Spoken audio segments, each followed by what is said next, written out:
नमस्कार बंधुरा चले एसेছি ছোটখাটো রান্নার একটা ভিডিও নিয়ে।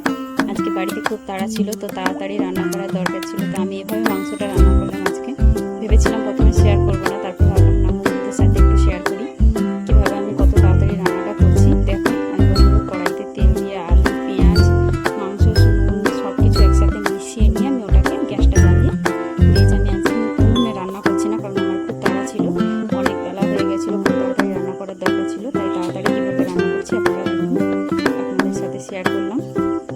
দেখুন আমি কীভাবে করছি, ভালো করে খুঁতি দিয়ে নেড়েচেড়ে মিশিয়ে নিচ্ছি,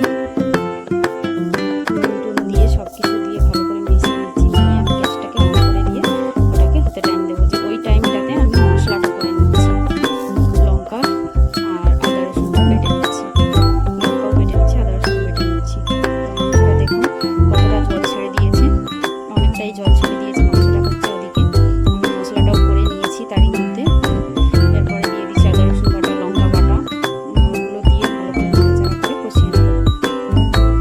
দেখুন মাংস কষাটা কত সুন্দর হয়ে যাবে।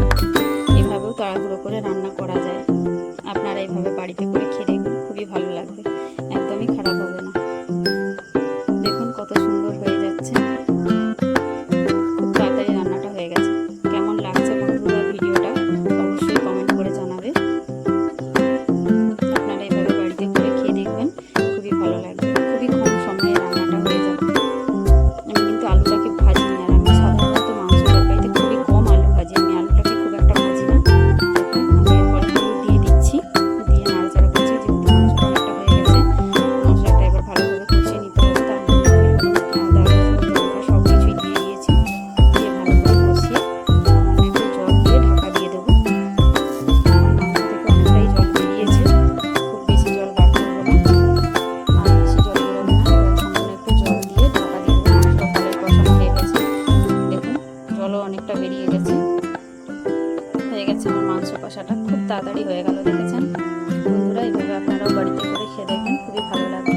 ভালো লাগলে অবশ্যই লাইক, কমেন্ট, সাবস্ক্রাইব করবেন, আর অবশ্যই ভিডিওটা শেয়ার করে দেবেন। দেখা হচ্ছে পরের ভিডিওতে। টাটা, ভালো থাকবেন সবাই।